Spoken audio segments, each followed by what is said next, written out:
శ్రీ గురుభ్యో నమః. శ్రీ మాతాపితృభ్యో నమః. గురవే సర్వలోకానాం విషజే భవరోగిణాం నిధయే సర్వవిద్యానాం శ్రీ గురు దక్షిణామూర్తయే నమః. ఓం నమః ప్రణవార్థాయ శుద్ధ జ్ఞానైకమూర్తయే నిర్మలాయ ప్రశాంతాయ శ్రీ గురు దక్షిణామూర్తయే నమః. జ్ఞానానందమయం దేవం నిర్మల స్ఫటికాకృతిం ఆధారం సర్వవిద్యానాం హయగ్రీవముపాస్మహే. శ్రీ గురుభ్యో నమః. శ్రీ మాతాపితృభ్యో నమః. ముందుగా శ్రీ విశ్వావసునామ సంవత్సరంలో మేషాది ద్వాదశ రాశుల వారికి సంబంధించి ప్రధానంగా సర్పగ్రహాలైనటువంటి గ్రహాల్లో రాహుగ్రహ కేతుగణ సంచారంలో మార్పు సంవత్సరంన్నర తర్వాత చూస్తున్నాం.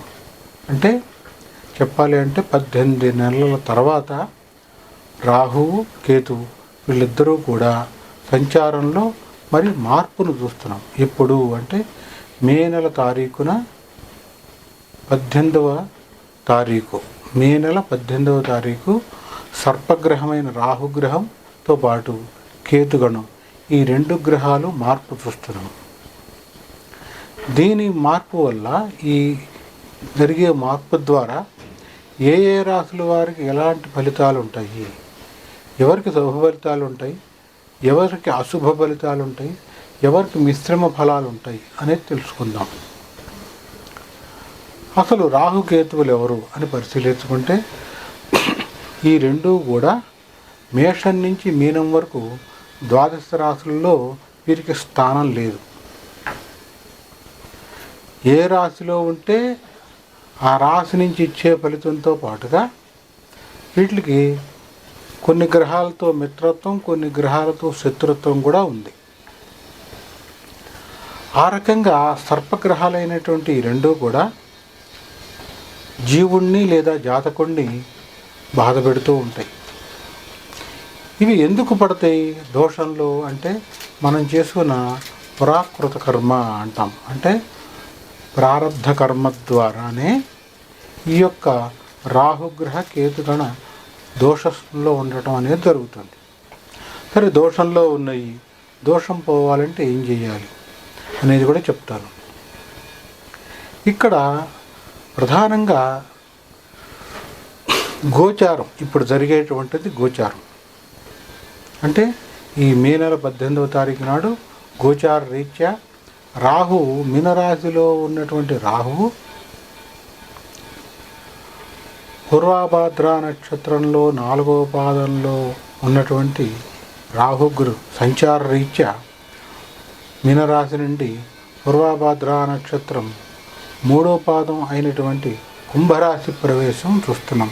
అది 18వ తారీఖు నాడు మే నెల 18. అదే రోజు అదే సమయంలో రాహువు మారే సమయంలోనే అంటే ఏకకాలం అంటాం.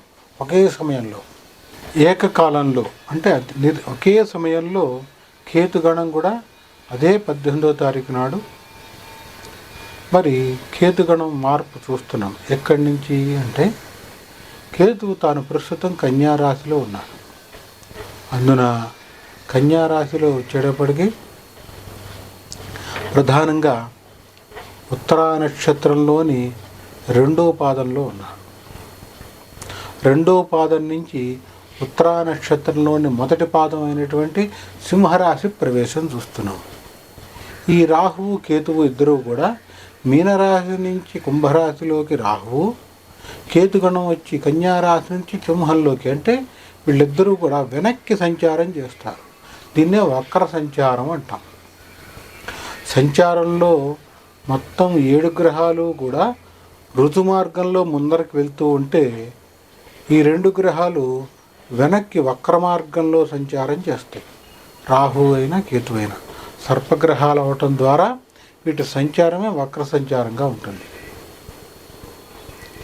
ఇక ఈ రాహు కేతుగణ మార్పుల ద్వారా సంచారంలో ఏ ఏ రాశుల వారికి ఏ రకంగా ఉంటుంది అనేది తెలుసుకుందాం.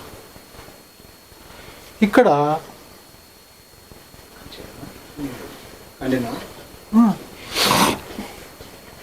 ఇక్కడ ప్రధానంగా చూడాలి అంటే రాహువు కేతువు జన్మజాతక చక్రాన్ని పరిశీలించుకుంటే, ఉదాహరణ జన్మజాతక చక్రం అంటే ఎలా తెలుస్తుంది? జన్మించినప్పుడు ఉన్నటువంటి సమయం, తారీఖు అనుసరించి వచ్చేటువంటి జాతక చక్రాన్ని జన్మజాతక చక్రం అంటాం. ఇంగ్లీష్లో బర్త్ చార్ట్ అంటాం.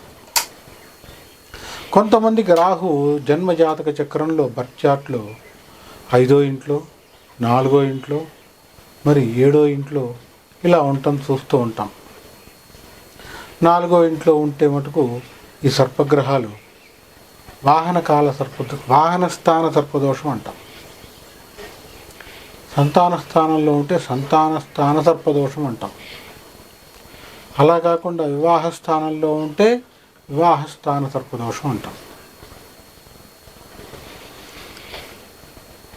ఇలా కాకుండా రాహుకేతువుల మధ్యలోనే మిగిలిన గ్రహాలన్నీ కూడా బందీ అయిపోయి ఉంటే దాన్ని కాలసర్పదోషం అంటాం. సవ్యకాల సర్పదోషం, అపసవ్యకాల సర్పదోషం కూడా ఉంటుంది. ఇవి సర్పదోషంలో ఉండేటువంటి రకాలు. సరే, ఏ దోషం ఎలా ఉన్నా ఏం చేస్తే విరుగుడు అనేది నేను ఈ వీడియో చివరిలో చెప్తా. అంటే ఏ రకంగా చేస్తే ఏ రాశి వారికి పరిహారం బాగుంటుంది అనేది నేను చివరిలో చెప్తాను. ఇక ముందుగా ఒక్కొక్క రాశికి గురించి సంబంధించి పరిశీలించుకుని, అదే సందర్భంలో మేషరాశి నుంచి మీనరాశి వరకు గల ఈ 12 రాశుల వారికి రాహుగ్రహ కేతుగణ సంచార మార్పుని ఒక్కొక్క రాశికి మరి విపులీకరించి, విశదీకరించి, విశ్లేషణాత్మకంగా తెలియపరుస్తాను. మీనరాశి వారికి కొంత కేతు బలం ఉంది. అదే సందర్భంలో గురువు అర్ధాష్టమ స్థానంలో ఉండటం, జన్మశని ఉండటం కారణం చేత కొంత ఒత్తిడి ఉంటుంది. అయినా కూడా రాహు ద్వాదశంలో ఉండటం, కేతు మరి 6వ ఉన్న కారణం చేత మీనరాశి వారికి కొంత మిశ్రమ ఫలితం కనబడుతోంది. ఒక్కసారైనా కూడా మీనరాశి వారు రాహుకేతువులకి మరి దానం ఇవ్వండి. రాహుకి మినుములు లేదా మినప్పప్పు 3 కేజీలు దానం ఇవ్వండి. కేతువుకి 2 కేజీలు మరి ఈ యొక్క ఎరుపు లేదా నలుపు రంగులో ఉండేటువంటి ఉలవలు దానం ఇవ్వండి. ఇస్తే ఎలాంటి ఇబ్బంది ఉండదు. అదే సందర్భంలో ఒకసారైనా, సంవత్సరంలో ఒకసారైనా ఈ యొక్క మీనరాశి వాళ్ళు సర్పసూక్తంతో, ఋగ్వేద ప్రోక్తమైనటువంటి సర్పసూక్తంతో అభిషేకం చేయించుకొని తీర్థం తీసుకోండి. ఈశ్వరుడికైనా లేదా సుబ్రహ్మణ్య స్వామికైనా అభిషేకం చేయించుకొని తీర్థం తీసుకోండి. ఇలా చేయడం ద్వారా దోషం నుంచి బయటకు వస్తారు. అదే సందర్భంలో మీ జన్మజాతక చక్రంలో కూడా రాహు వ్యయంలో, కేతువు మరి 6వ ఉంటే కనుక ఖచ్చితంగా మీకు రాహు దశ జరుగుతుంటే ప్రస్తుతం ఆ ఒత్తిడి అధికంగా ఉంటుంది. మీకు కేతువు యోగించే స్థానంలో ఉన్నాడు. ఎలాంటి ఇబ్బంది లేదు. ఆ రకంగా ఉండొచ్చు. అదే సందర్భంలో గొడవలకు దూరంగా ఉండండి, వివాదాలకు దూరంగా ఉండండి. మీకు సంబంధం లేని వివాదాల్లోకి మీరు దూరకండి. దూరారు అంటే ఖచ్చితంగా ఆ గొడవ అంతా మీ మీద నెట్టేసి వాళ్ళు తప్పుకోవడం ద్వారా మీ మీద కేసులు బుక్ అయిపోతాయి, పోలీసు కేసులు ఇలాంటివి. అందుకని ఖచ్చితంగా మీనరాశి వారు వివాదాలకి దూరంగా ఉండండి. ఒక గొడవ జరుగుతుంటే గొడవలో మరింత పెద్దది చేయకండి. గొడవ నుంచి తొందరగా, ఎంత తొందరగా వీలైతే అంత తొందరగా పక్కకి తప్పుకోండి, లేదా అక్కడి నుంచి నిష్క్రమించండి. ఇలా చేయడం ద్వారా మీనరాశి వాళ్ళు వచ్చేటువంటి ఇబ్బందిని రాకుండా ఆపుకోవచ్చు. ఇంకోటి, ఈ దానం చేయడం, అభిషేకం చేయడం ద్వారా మీకు వచ్చేటువంటి వ్యతిరేక ఫలితాన్ని నియంత్రించవచ్చు. అభిషేకం ఏం చేయాలి? స్వాతి నక్షత్రం, శుక్రవారం, ఈ 2 కలుస్తాయి, చూసుకోవాలి మనం ఈ యొక్క క్యాలెండర్లో. అలాగే లేని పక్షంలో కృత్తికా నక్షత్రం మంగళవారం కానీ, కృత్తికా నక్షత్రం 5వ తేదీ రోజు కానీ, కృత్తికా నక్షత్రం 6వ తేదీ రోజు కానీ ఈ సర్పసూక్తంతో అభిషేకం చేయించుకోవాలి. ఈశ్వరుడికైనా లేదా 5 తలలో ఉన్నటువంటి సుబ్రహ్మణ్య స్వామికైనా అభిషేకం చేయించుకొని దేవాలయంలో అయినా పర్వాలేదు, ఇంటి దగ్గర అయినా పర్వాలేదు, చేతుకుని తీర్థం తీసుకోవడం ద్వారా ఖచ్చితంగా దోషం నుంచి బయటకు వస్తారు. ఆర్థికంగా శక్తి ఉన్న వాళ్ళైతే రాహుకేతువులకి హోమం చేసి, సర్పసూక్త హోమం చేసి, సర్పసూక్తాన్ని పాశుపత హోమం కూడా చేసి దానం ఇస్తే అద్భుతమైన ఫలితం ఉంటుంది. ఇది చాలా ప్రమాణపూర్వకంగా చెప్పబడింది. ఏం చేస్తే ఇదే సందర్భంలో అవకాశం ఉన్నప్పుడు మానసాదేవి పూజ కూడా చేసుకోవడం విశేషమైన ఫలితాన్ని ఇస్తుంది. ఏది ఏమైనా కూడా మీకు దీనికి సంబంధించి లేదా జాతకపరంగా ఎలాంటి సందేహాలు ఉన్నా కూడా నా యొక్క నెంబర్కి సంప్రదించండి. మీ యొక్క వ్యక్తిగత జాతకాన్ని పరిశీలించి నేను విశ్లేషించి, విశదీకరించి, విపులీకరించి తెలియపరుస్తాను. శుభం. స్వస్తి.